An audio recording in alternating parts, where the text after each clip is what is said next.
December 15th has crossed on the calendar. That's when the Pacers traded for Thomas Bryant last year in the unofficial start of silly season in the NBA. What should the Pacers be considering at the trade deadline this year? We get into all their internal and a little external considerations today with Rhett Bauer on today's Locked On Pacers podcast.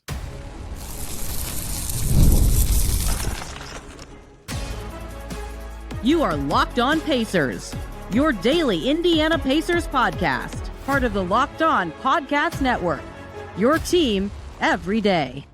What's up, everybody? Happy Tuesday, and welcome into another edition of the Locked On Pacers podcast, where we, of course, talk about the Indiana Pacers. As always, my name's Tony East. I cover the team for Forbes and Circle City Spin, and today, Rhett Bauer stopping by. You know what that means. It's the unofficial start of NBA trade season. 79, 80-ish players can now be traded because December 15th has been crossed. Last year, the Pacers did the Thomas Bryant trade. This early in the trade season, the Warriors got Dennis Schroeder. Stuff can happen now. What should the Pacers be considering this trade deadline? This trade situation for them is crazy, right? They were great last year. They should be pretty good again next year. They're awful right now. How does this all link together? Who are the key players for you to keep an eye on? How does it all link? What should they be pursuing? We get into that a little bit at the end, and all sorts of trade things that you probably have never even thought about. I hope you really enjoy it. I did. Rhett's the best. Let's just get right to it. It is officially December 15th, which means, by my count, 79 players in the NBA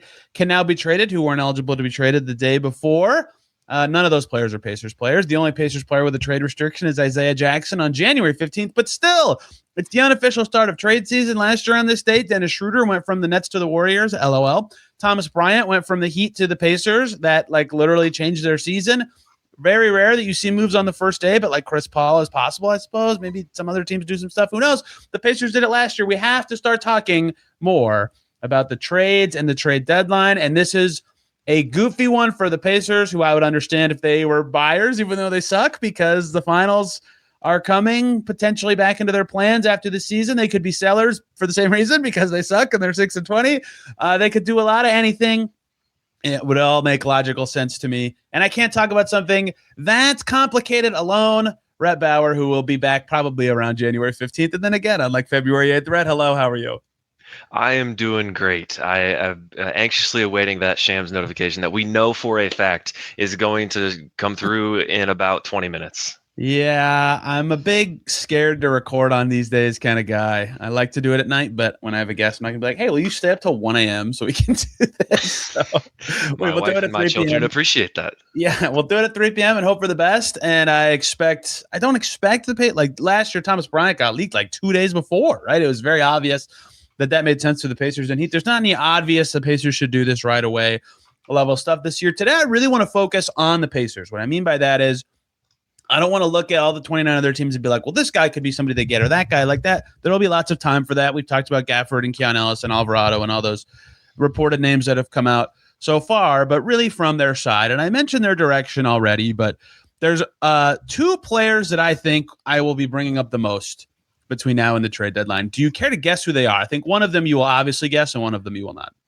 Bennedict Mathurin. Mathurin is one of them. Now hold, listener, hold. You're going to say, if this is not about basketball, this is not about his ability, this is because he is an expiring contract. And I say this every year. I did it with Miles Turner for a gazillion times. I did it with players last year. If you're an expiring contract, you are very naturally going to be talked about a lot around the trade deadline. Sorry, Rhett, please continue. No, you're good. And another player that might get brought up that I won't be able to guess. Is that what it was? Obi Toppin. Obi Toppin is not the answer, although not a bad guess. Aaron Nesmith. Not a bad guess as well, but also not correct. Okay. The answer to me for player two, who I bet will get brought up a good amount, / I will talk about a lot, is Isaiah Jackson, Rhett. And that is because the way the season has gone for the Pacers, Jay Huff has emerged as the best center that they have of their trio. He's making the minimum for the next 3 years. That's very cheap. That's very awesome. The Pacers still need a starting center on their team. If they got a starting center, I would wager that Isaiah Jackson would be their third big, which is fine when he was on his rookie deal with Jalen Smith, but is not as fine when he's making $7 million a season. And suddenly that is an overpaid player to role situation. that seems like a good fit for matching salary and trades. Those are the two to me that make the most sense as I could see this player being moved for a reason beyond basketball reasons. Is that a reasonable thing to say?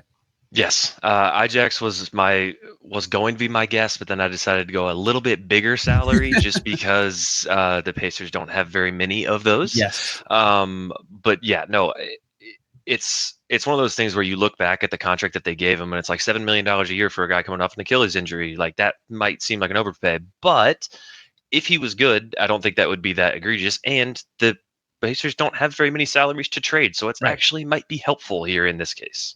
And there's a lot of things to like layer on that. He is good. They believe in him. He's played fine this year, right? Yeah. Like he belongs in an NBA rotation, but without a doubt.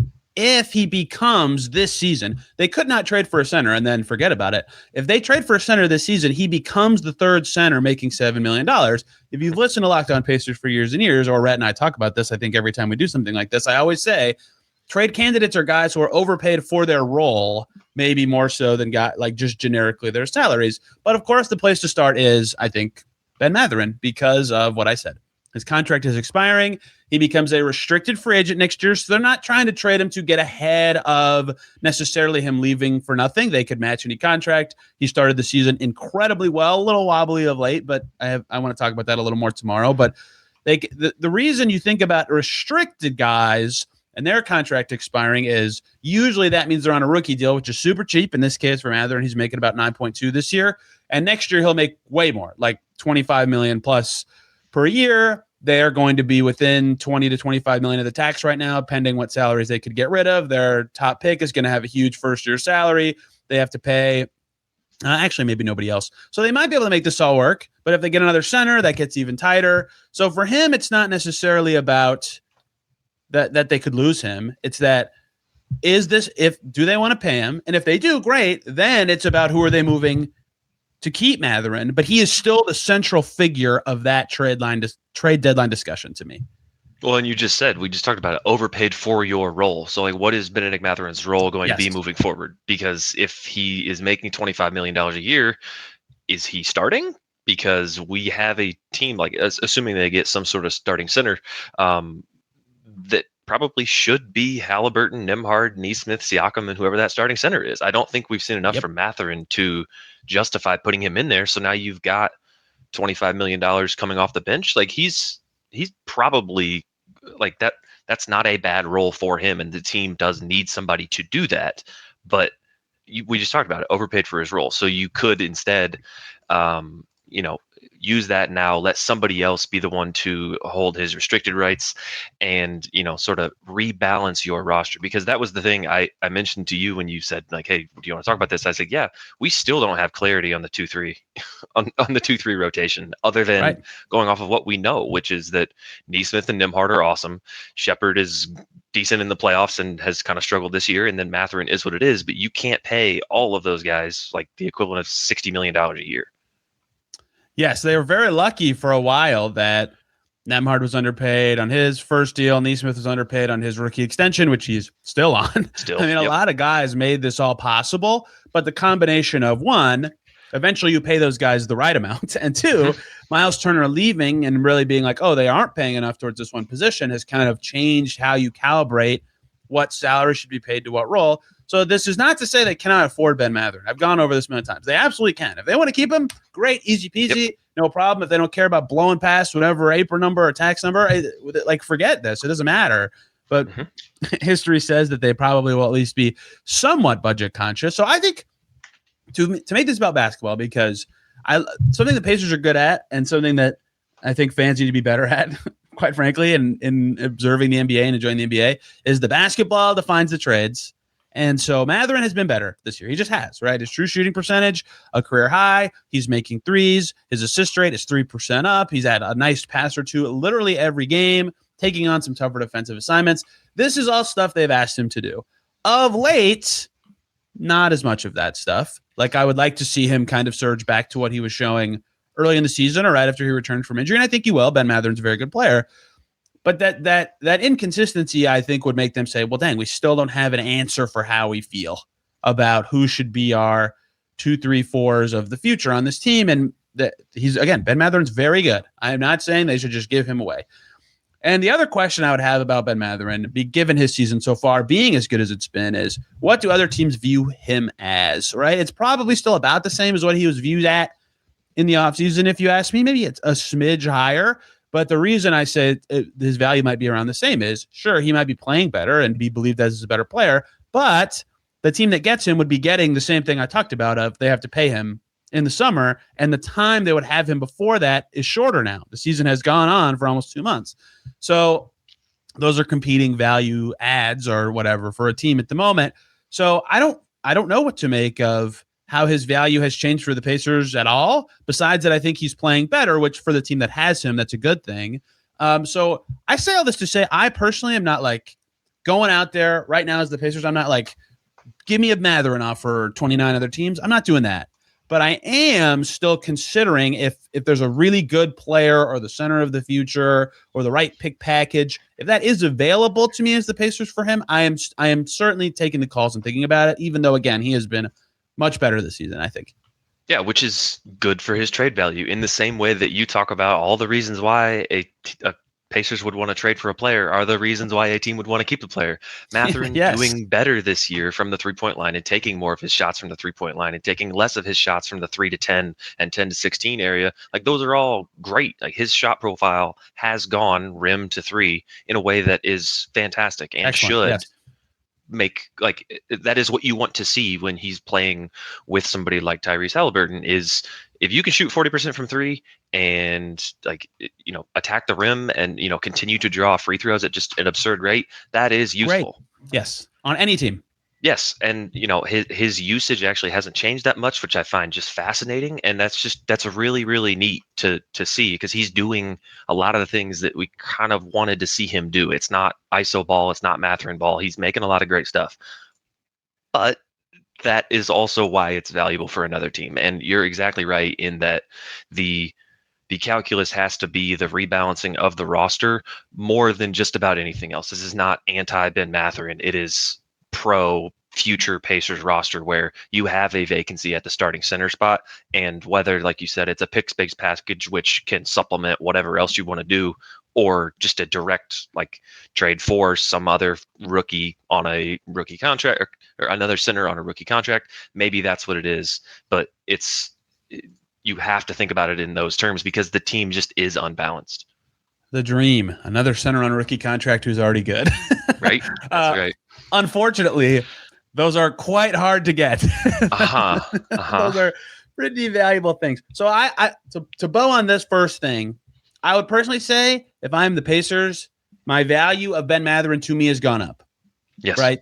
But it has not gone up enough to be like, I am not even considering him until the trade deadline. Like it's still a thought, and his contract is the reason I think that you will hear his name a lot.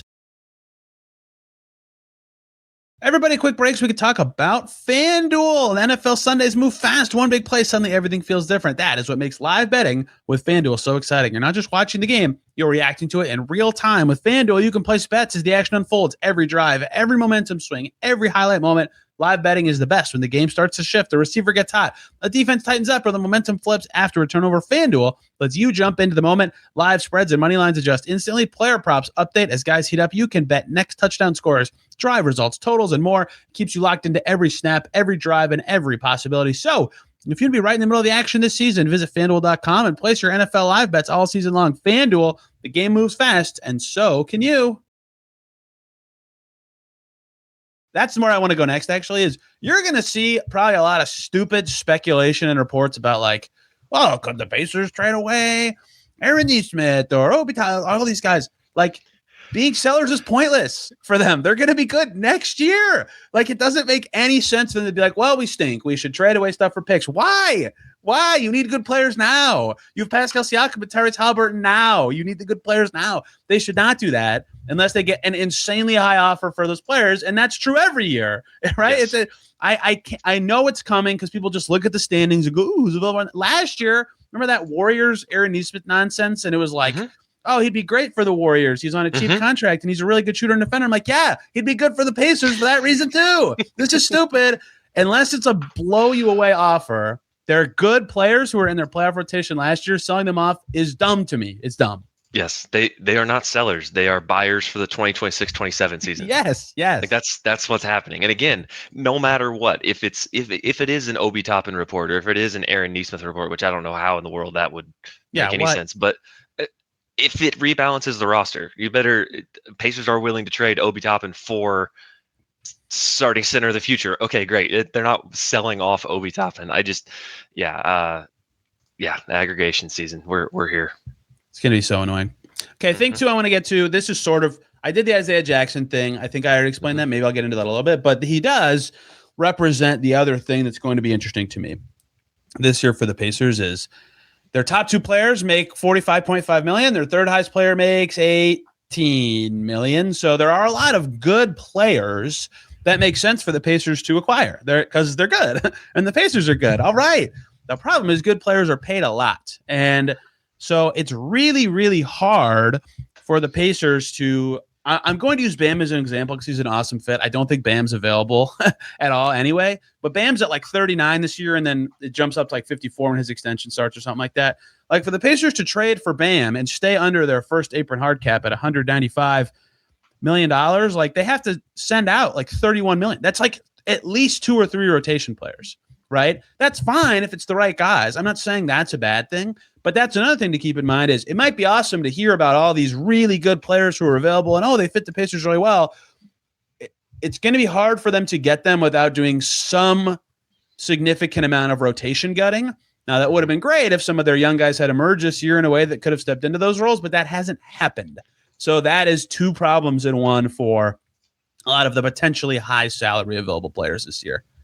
Well, and that's like it was not somebody reliable, so it might as well have just been a random person. It was like, should the Pacers consider Anthony Davis? I was like, what? How? Yeah. How do you get up to $50 million in this set? Like, you'd have to trade everybody. So that's the flip side of what I'm saying is if the player is amazing, Anthony Davis or better, maybe, right? Yeah. Siakam is the salary at that point. Yes. So you get a better player, but like, is your team that much better if Siakam's gone? Like, what have you actually done in that case? Yeah. Maybe it's worth it if it's a stud, but if not, what are you doing? It's not for Anthony Davis, but not to bring you. That's not the point. The point is that, as you mentioned it, the young players on the team haven't exactly increased their value beyond what they are currently making. Even yes, there's an argument to be made that a lot of the value in some of these trades is the value that you just talked about with Nembhard and Nesmith, where they are outplaying their current contract. Therefore, you will give a disproportionate amount of assets to receive this player.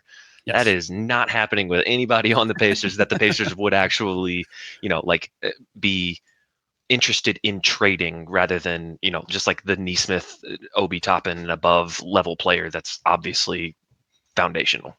The other problem too, air quotes, hold Ben Mathurin to the side because we already talked about this contract thing. Yep. Their top 6 vets are all probably underpaid or properly paid in McConnell's case.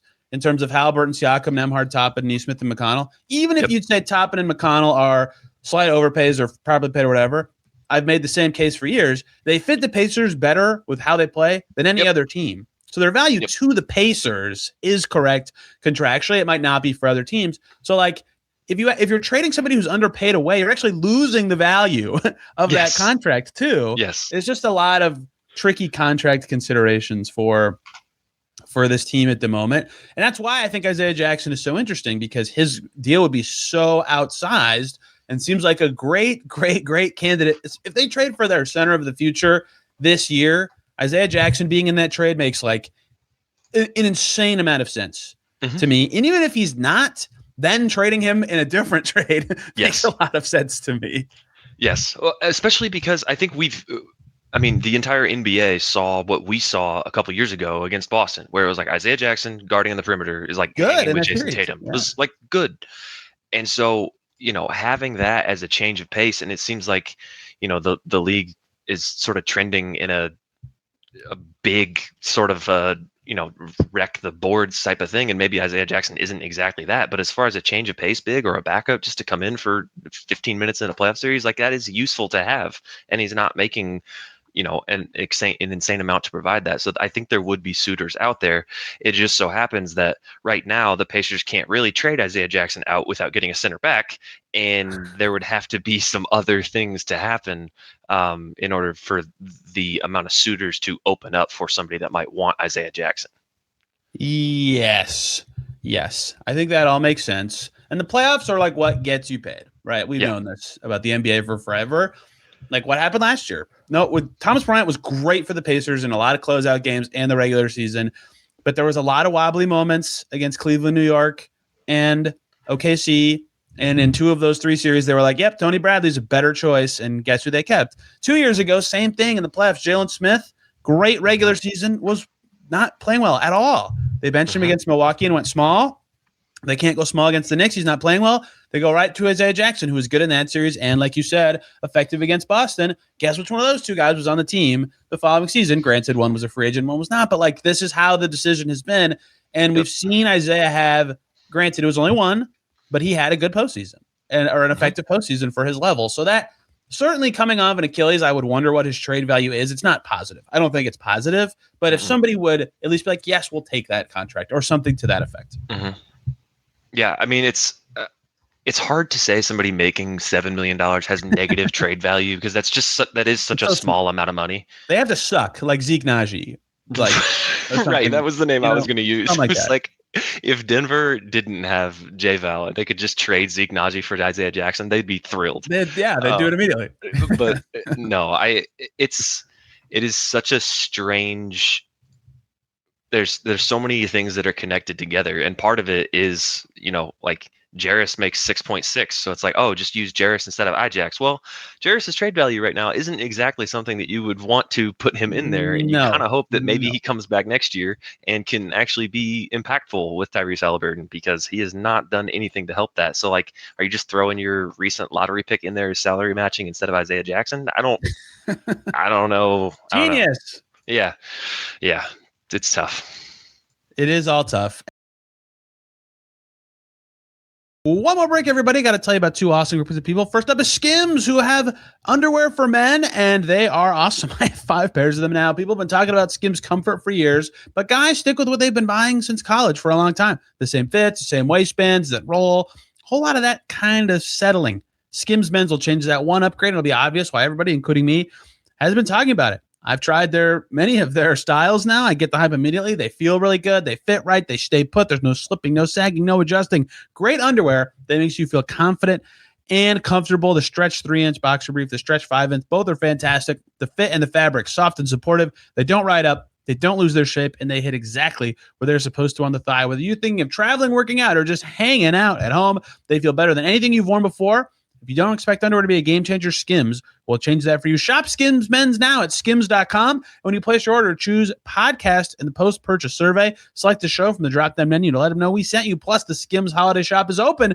So if you're looking for the perfect gift this season, Skims has you covered. Let me also quickly talk to you guys about Wayfair. The holidays always show up faster than we expect. If you're still putting together gifts, last minute, decor, anything to get your home ready for guests, Wayfair has you covered. Whether you need a quick room refresh, new bedding, those final seasonal touches, Wayfair makes it easy to get what you need and fast. Wayfair is truly your one-stop shop for everything home, decor, furniture, kitchen essentials, gifts for holiday style, every budget, every style, all delivered quickly and easily with a huge selection. You can find everything in one place. You can shop by style to pick things that actually fit your home. The items will instantly refresh your space without feeling like a big project. It's perfect for gifting too. They have guides, tons of options, something for everyone. No massive delivery fees, no stress. The best way to get your home holiday ready this season. So get last minute hosting essentials, gifts for all your loved ones, and decor to celebrate the holidays for way less. Head to Wayfair.com right now to shop all things home. That's WAYFAIR.com. Wayfair, every style, every home. And that actually brings me to the last note thing I have typed down, which is Jarris and Ben Shepherd at the same time. They have played bad this year. The two differences. One is, well, 3 differences. Okay. One is where they were picked. Like, teams remember how they valued a guy when the draft actually happened. Obviously, what they've done in the NBA matters. Thing 2 is their salary differences. It's not a huge difference. It might not matter that much, but Jarris makes $6.5 million and Ben Shepherd makes like 2.8 or something. Mm-hmm. Thing 3 is They have both played bad this season. There's no need to dispute that. What there is a need to dispute is one of them has 2 consecutive postseasons of being in the Pacers rotation and useful, in Ben Shepherd's case. The other one has 1 postseason of being in the rotation sometimes. And granted, Jarris played okay in the playoffs last year. I'm not saying he played bad, but that track record, like with Isaiah, does matter. They are interesting to me at the deadline because are they tied down? Are they long-term pieces for the Pacers? They are extension eligible this coming summer. Is there another team that would be interested in bringing them in? Maybe not to extend them. See Obi Toppin's trade to the Pacers from the Knicks after his 3rd year, but just to see them for a year and a half, see if they work better in that system. And they represent a bigger conversation that I'll get to in a second. But because of their restricted free agency and extension eligibility, and they've had good NBA moments, they're not negative value players. How do the Pacers think of them? Are they assets to get something else? Are they pieces that you want to keep because they're cheap right now and you'd like to believe in them? Like you said, maybe they'll pop next year in a Haliburton setting, as we've seen Ben Shepherd actually do before. Are they tied down? Are they not? Right? How do they think about those 2 players? Yeah, I don't know what you take from Jarris and Ben's season this year, honestly. Hopefully nothing. I mean, well, it has to be something though, right? It has to be. It's not nothing. Like it in the absence, there's nothing but opportunity, especially for a guy like Jarris. I think I put it out on Twitter earlier in the season. I was like, hey, if your front court is in shambles, your entire roster is injured. It's the most gap year you could possibly have, where we just want to see what's going on. Obi Toppin's injured and Jarris is still not good. Like this is a problem. Sorry. That's something I said earlier. Pretend Jarris was balling. Then they'd be like, well, maybe we can trade Obi. We could put Jarris in that role. But that has not even been close to something that's happened. No. And then you get into archetype again too. It's like roster balancing. If you don't have Jarris, okay, you've got Siakam, Obi Toppin, and what's your other forward option? You don't really have, baby. It's Furphy time. Yeah, exactly. So it's just like they've not helped themselves. And I think the other part that I thought you were going to get to is their potential extension options, which I don't know why there would be one for Jarris, but Shepherd, I could see, like, is there a tiny chance that there's a minuscule extension for Ben Shepherd next summer? I doubt it, but Jarris is definitely not getting one. And so at that point, it's like, I don't know what a team would hope to see from him over the last couple weeks of the season that they haven't already seen, and make that an actual asset from their perspective. I'd give Ben Shepherd 3 years, $20 million, and every fan just said, "Why? What are you talking about? You idiot! He stinks." No fan thinks he's good, and I think he's good. I'm with you. Like it cannot be very high. If you touch $10 million a year, I'm like, no, I'm out. I'm not. Doing that. But give him the Ajax deal. Yeah. And his role is not going to be bigger than what it is on this team, on any team, right? Nope. So, like, there's no way it's going north of that if he plays another season, right? So, it's something like 3 for 25, maybe if he balls out the rest of the year, it's like as high as you go. But, yeah, that's possible. I have no freaking idea what Jarris Walker's extension would be. Why don't you even start? I mean, like, you can't. I have no idea. He has been very bad this year. Hey, you know what? Give him the Jalen Green. Give him the 2 years. Do not do that. $50 million. I strongly advise against this. Like we were talking about this before the last game because I watched the Wizards too much. Unfortunately, somebody and I were talking about. We're talking about Bob Carrington because he was good as a rookie, and I was like, I bet he has the worst advanced stats in the league this year. And we looked at and went to BPM, and guess what? Bob Carrington was worst, and this is relevant because Jarris was second worst. Of the all-in-one advanced metrics in the league, second worst in the league. That's just one stat, but like, and he's had good stretches of play, but he's also had some like that road trip was like, oh my God, what is happening? That was over a month ago, but that has certainly changed things for him. And if you're another team, it's not like they're like blind to this. They're not like, oh my God, we had no idea. So I don't know what to make of him, which brings me to my final point of my notes, which is really kind of 2 points in one. What is not tied down of value? Because I kind of use that phrase when talking about Jarris and Shepherd, because I did say buyers possible, sellers possible. Mm-hmm. That would be the guys you sell that you don't think they're a part of your team now or in the future. If someone else does and you can get positive value for that thing, you should explore that. That is something you should think about doing as the Pacers, even if it's just like a smaller / mediocre asset.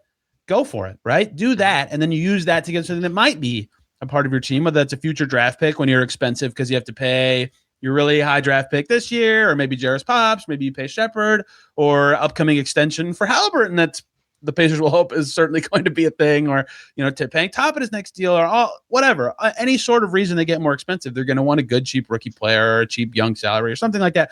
What isn't tied down? What is it? Is it just Jarrison Shepherd? Is Johnny Furphy tied down? Is Jay Huff tied down? Is Isaiah Jackson tied down? Is any of the vets with that are good but have mid-side salaries, are they all tied down? Who is not tied down? I don't know. I keep using the same phrase. It seems to me that the only people that are tied down are the people we know are starting next year. Yeah.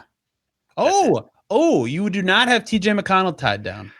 I mean, I imagine that maybe he's starting next year. No way they trade him, man. They won't.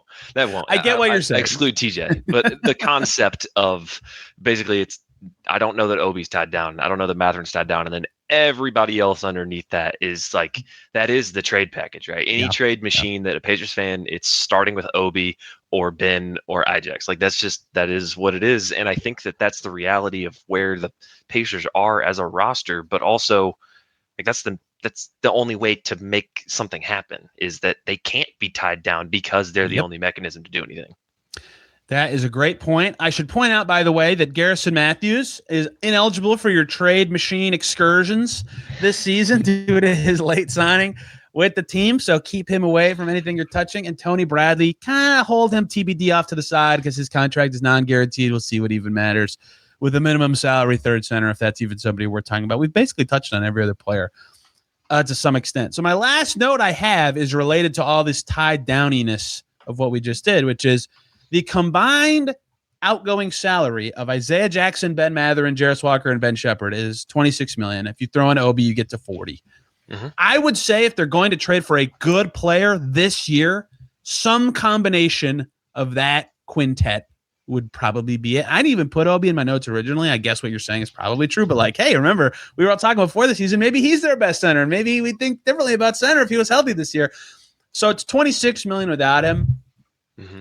Keep that quartet/quintet in mind, I would say, as you approach your buying/filling decisions for the Pacers. Yep. Especially once you start getting into how expensive that next draft pick is going to be next year. It wouldn't surprise me. Understated talking point. I've done my best. Yep. I don't think you can overstate it at all. I think, every single time you want the Pacers to climb up in lottery rankings, I don't have the rookie scale contracts ahead of me, but I'm pretty sure it's north of $10 million, probably closer to pushing 12. Oh, if you're number 15. one, it's closer to 15. Yeah. So, be careful what you obviously take the best player. I'll take 101 instead of 103 or 107 or whatever it is. But there are other consequences, and you won't know that until after the trade deadline has passed. And by that point, you will have lost some of the leverage to have made a move because there will be teams that aren't trying to make a playoff run now. First pick, second pick, third pick, all above $9 million last year. That's before the cap would even eventually bump up for next year, and thus also the rookie scale. Is that base or the 120? That's base. That's not even plus 120. Right? Yep. Yeah. So at the seventh or eighth pick, if they end up there, it's $7-ish million. Add your 120%, you're at whatever, almost 8. Okay, that's still a lot when you're only 20 million from the tax. It's a lot. You don't have a starting center. And you don't have a starting center. And that's the last short answer thing I'd give you. We know they need a center badly. Need a center, maybe not badly. They really, really, really could use a center. They badly need a starting center. Anything else you'd be hunting for as the Pacers? I would have options for bench scoring. Just in case the Ben Mathurin. If Ben Mathurin's not on your team, you will need bench scoring. That's true. In a significant way, because if your bench is Jarris Walker, Ben Shepherd, Johnny Furphy, and TJ McConnell, I love TJ McConnell as much as anybody, but he should not be your go-to scorer on the bench regardless of who else is on the floor. Yeah, I can dig that. I think that my other answer would be if you can get a third level point guard who has a multi-year deal, just to hedge against that Cam Jones is anything or not anything, because they've been searching for that point guard all season, and there's still one Nembhard or McConnell injury away from just being screwed right now. Right, we saw that. earlier this season, and they've tried other options, and now they have Q, I guess, and maybe he could be the answer. Maybe post-deadline Quentin Jackson conversion is the answer to this question, but that'd be something else. Like if the right, very cheapo guy is available there, I'd be like, yeah, I would take that as the Pacers. I would have actual positive value of that because they also need to hedge against TJ McConnell, who turns 35 next season, not being this good for forever, eventually. Also, Tyrese Haliburton will be coming off an Achilles injury. So I have been told, Rhett. So I have been told you could always use more depth at that position when that is indeed the case. That is, to me, the internal current considerations for the Pacers. They could have the worst month ever between now and January 15th, and we'll be changing our tune a little bit. They could have a great month, and I'd probably still be talking the exact same way. But we'll reconvene when Isaiah Jackson can be traded a month from now, and the whole league who will be eligible basically can. Rhett, this was wonderful. Where can people find you and your babblings about the trade deadline?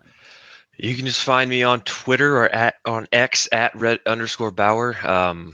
Got some Colts complaining in yesterday too, so it's good. It's good stuff. If the Pacers need a point guard, I am not 44, so golly. Rhett, can I tell you a fun one? What's that? In the year 2038, I will still not be 44. Yep. Yep, I'm with you. Yikes. I'm with you.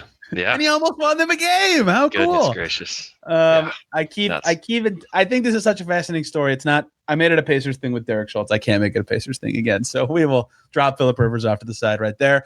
Any credible, I use that word again, credible rumors that pop up, I will talk about them on this podcast. January 15th, I'll do another trade deadline primer, probably with Rhett, honestly, who cares? And then right before the trade deadline or right after or whatever we're feeling like doing, depending on how this is all going, we'll pop in again and figure this all out. Everybody, thank you so much for listening today. Tomorrow, Kyle Taylor's going to be here. We're going to talk about basketball because that's the thing the Pacers do, if believe it or not. That's what all these trades are for, is that stuff that happens on the hardwood between the four lines. Him and I have a lot of questions about some of the players we talked about today, so looking forward to that.